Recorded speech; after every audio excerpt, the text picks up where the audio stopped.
You ask Tiger to solve. This deals with linear equations with one unknown.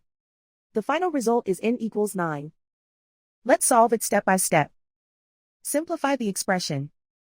Expand the parentheses. Simplify the arithmetic.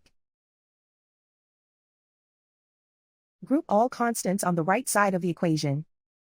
Add 11 to both sides. Simplify the arithmetic.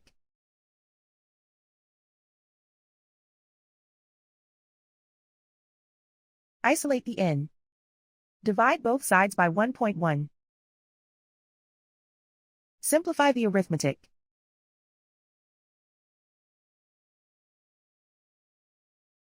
And so the final result is n equals 9.